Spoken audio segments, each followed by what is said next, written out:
I'm Harriette Van Spall, cardiologist and clinical trialist from Canada, and I am here with Professor Johanne Silvain, who is professor of medicine from the Sorbonne University in France. And we are here in London at ESC 2024 with our Radcliffe cardiology team to discuss the results of the AβYSS hotline randomized clinical trial. Welcome, Professor Silvain. Hello, I'm happy to be here with you to discuss our study. So this is an exciting investigator-initiated trial that explores the effect of beta blockers months following myocardial infarction in patients with primarily preserved or mildly reduced ejection fraction. And this comes in the background of several observational studies and the recent REDUCE-AMI open label trial that demonstrated the neutral effect of beta blockers in acute myocardial infarction with preserved ejection fraction. So tell us about the hypothesis that you tested and the rationale for your work.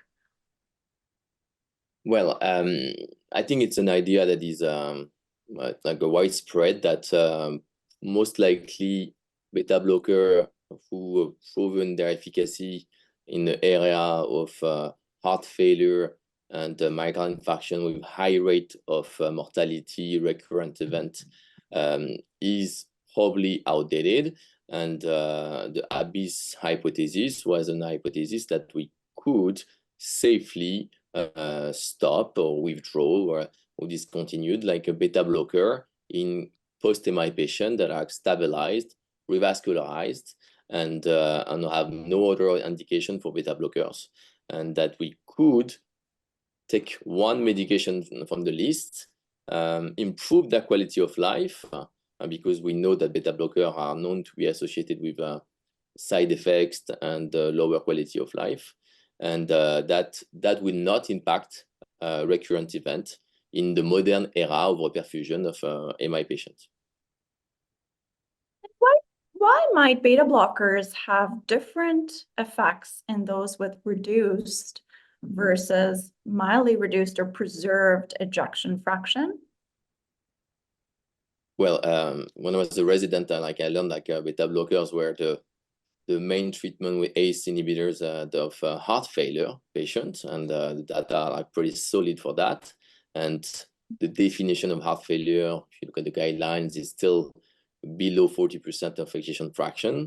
I know there's a debate regarding what's preserved and what's altered ejection fraction, but we consider that we were not going to try to overcome the indication of beta blocker in heart failure patient with altered ejection fraction, so below 40%. So we decided to do a pragmatic trial where everybody who's above 40% could be included as long as they didn't have any heart failure. Okay, so you chose to conduct a non-inferiority trial. What was the rationale for that, as opposed to a superiority trial? Well, we did not expect that taking away the beta blocker will diminish or reduce cardiovascular event.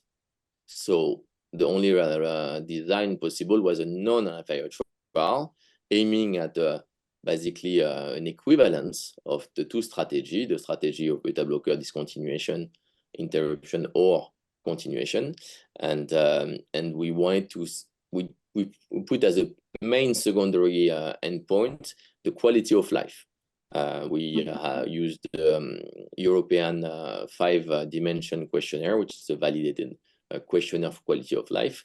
And we measured the baseline before randomization quality of life, and after 6 months and 12 months to see if taking away the beta blocker will improve the quality of life of this patient. And we wanted to make this secondary endpoint very importantly to show the benefit of this strategy. And as any non-inferiority trial, there's also the non-measure benefit, which is having one drug less of your list of medication, the cost, of course, and like healthcare impact of reducing like the list of medication of a lot of chronic patients with post-MI patients. Okay, and your primary outcome was the composite of death, MI, stroke, and cardiovascular hospitalization, correct? Correct. What was your non-inferiority margin, and how did you go about establishing this? Well, that's a very good question. When we established a sample size and the power of our trial, we looked at non-randomized data, which are the registry data on beta blocker. For example, the study of Bangalore, who was published on beta blocker post-MI patient, and we estimated that in a population of stabilized post-MI patient, we will have around 12% of event after a median after 3 years of median follow-up. So based on that, we wanted to see what would be an acceptable margin of non-inferiority, because it's all about like what's acceptable or not. And so we decided to use 3% as the absolute margin, which correspond to a 25 relative risk reduction or difference, which is a classical, let's say, threshold in cardiovascular trials. For the story, if we submitted this trial as a European funding, and there was we were criticized on the 3% margin because people thinking like it was too wide, because if it was a 3% increase of death, which is only one of the component of the primary endpoint, there will not be, let's say we have a 2.5% increase in mortality or stroke, because beta blocker could also lower blood pressure and increase stroke. Then even if the study would be non-inferior, maybe the result won't be acceptable. So it's a matter of choice, and then it will be a matter of how you interpret the results, mainly through the primary endpoint. Right, and then when you choose an absolute margin rather than a relative non-inferiority margin, you're also depending on a certain event rate, since absolute margins are sensitive to any variation in event rate from what you expect versus what you see in your trial. So lots of issues around how we establish margins and the threshold of margins. Notwithstanding that, tell us about your study design and eligibility criteria. So this was a randomized controlled trial, parallel. Tell us more about it. Well, we wanted a very easy, pragmatic trial. So the inclusion criteria are very simple.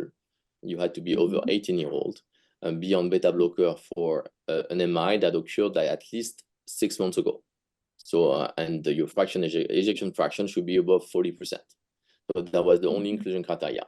And as an exclusion criteria, we wanted, of course, stabilized patients, so no ACS during the last 6 months, no altered ejection fraction, and no other reason for beta blocker therapy, which is, for example, non-controlled high blood pressure, a ventricular or supraventricular tachycardia that needed like a beta blocker treatment, and of course, if there was some heart failure. So the criteria were very, very easy, simple, pragmatic, and it was a very like easily accepted trial in consult. Some center included up to 10 patients a day, because if you ask a patient to participate to a trial when you just withdraw one of the medication of the list and they're stable, usually they accept. And so we had a very good rate of inclusion. The study was conducted over 4 years, and we went through the COVID crisis without a break into our inclusion like curve. So we were very like proud of that, especially that's an academic funded trial funded by the Ministry of Health in France and led by our group Action, but with limited funding. So this would have been an open label trial. Did patients have to be on a certain dose of beta blocker relative to the target dose, or was any dose acceptable at baseline? No, it was any treatment, any dose. And when we look at the data, like when we talk about the result, and when you see the publication, you'll see that the group were very comparable in terms of beta blocker dose. And as we observed in other studies, the dose is not exactly the dose that it was tested in the initial randomized trial that tested this medication in MI, but they are the pragmatic dose that are used by cardiologists. If you will look at the heart rate at rest of our patient in AβYSS, the median heart rate was around 63, which is basically the target dose for beta blockers, the target for beta blockers. Sure. So tell us about your sample size and some of these baseline characteristics. Well, so we included our 3,700 patients. We had a very, I think there's 1% of missing events. So we had all the power we wanted. We also had a very low rate of crossover. So it was the 5% rate of crossover in the entire study. It was higher in the Interruption group, but it was quite low. And then the non-inferiority margin of 3% was calculated on a 12% of event rate, and we had an overall higher rate of events, which is globally around 20%. Right. So we do have the power to test our hypothesis. Right. So what was your primary treatment effect? So when you look at the patient, there's some characteristics that need to be highlighted. There was 2/3 of ST elevation MI patient, which is probably not exactly the typical post-MI situation, but probably that these are the patients that are left on beta blocker, because we know there's already some withdrawal of beta blocker treatment after a while when you had a non-ST elevation MI or small non-ST elevation MI. So we had 2/3 of STEMI patient, 1/3 of NSTEMI patient. They were chronically treated patient because the last MI was around 3 years in average ago. So there are chronic patients. We also had a proportion of relatively recent patients. There was a 20% of patients after 6 months. So it's a good range of post-MI patients. They had very good ejection fraction. They were the median was 60%, and so they're very. I think they're everyday basis, like a daily basis post-MI patient, and we can see in our consult. So they have a good representativity of what we have, at least in France. It was in 49 centers, and so our result, we had a 3 year of median follow-up. The patient were followed up to 5 years, and we had a 21% of event in the continuation group, and we had a 23.8% of event in the Interruption group. So we could not demonstrate the non-inferiority of the strategy of beta blocker interruption. Okay, now were the co-interventions balanced between the groups?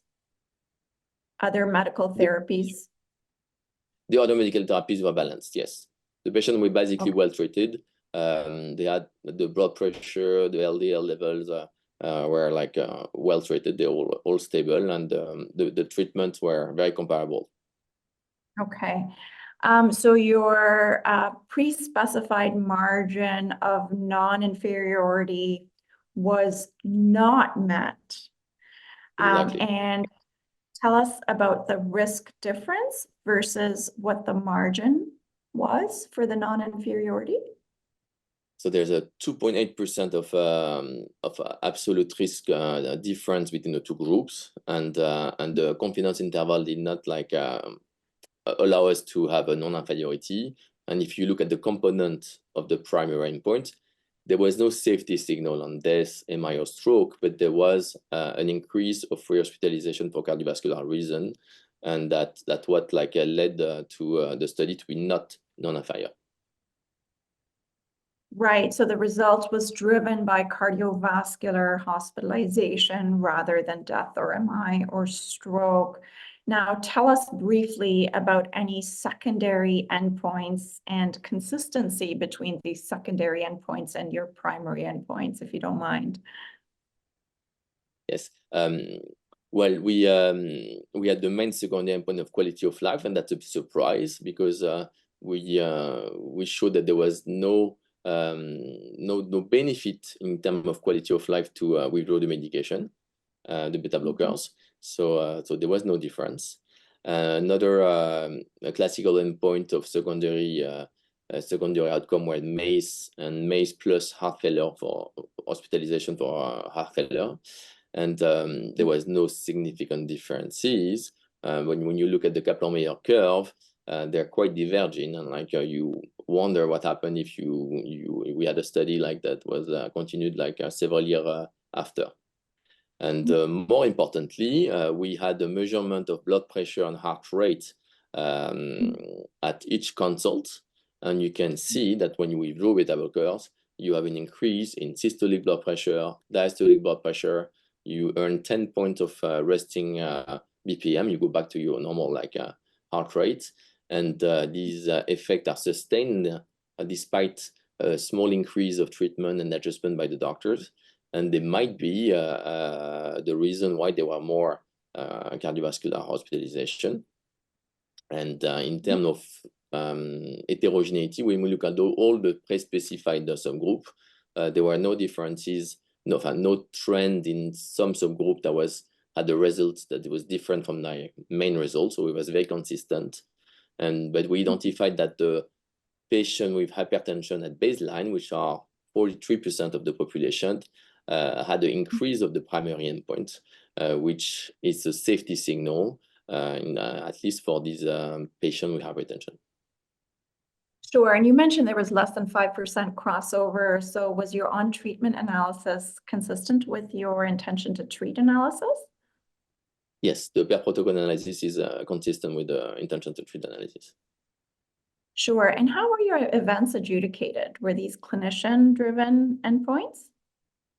We had the adjudication of all the events. We had the adjudication committee, which who looked blindly at every event.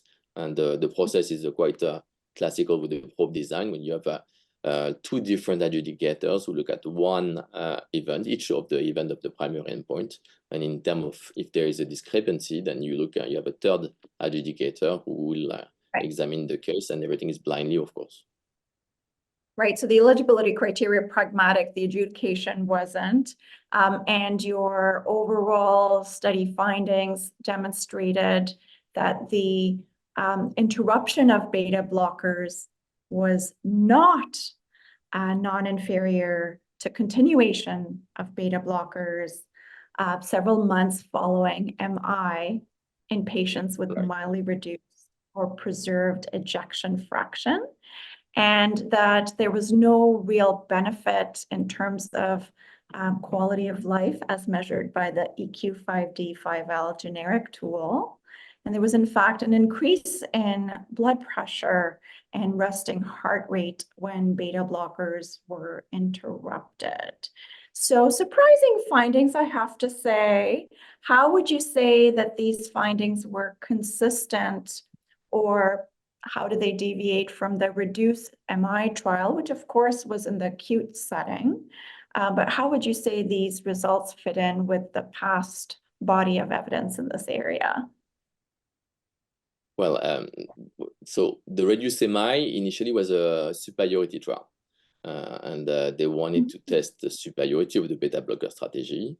They changed their design and sample size during the course of the treatment and the course of the study, and they show basically there was no superiority.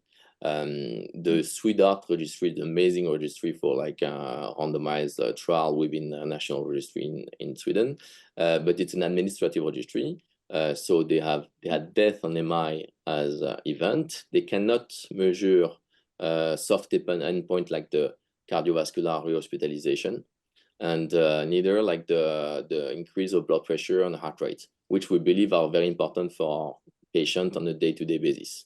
So if we look at the death, the strong endpoint is at death or MI. I think like both studies like are too small to show any differences, and then the main difference is that we recorded like other endpoints that are important, and that showed that there's a safety signal. So maybe we will learn more from the other ongoing RCTs. There is like several going on in acute and chronic, and we can redefine exactly what is the good use of beta blocker. But surprisingly, as you said, we showed that there's like we could not demonstrate our hypothesis, and we showed there's a safety signal that merits some concern. Fantastic. Well, thank you for sharing your results with us. Congratulations on this presentation and your publication in the New England Journal. Is that right? Yes. Thank you so much. Wonderful. Big congratulations. And I look forward to your presentation on the big stage. Thank you.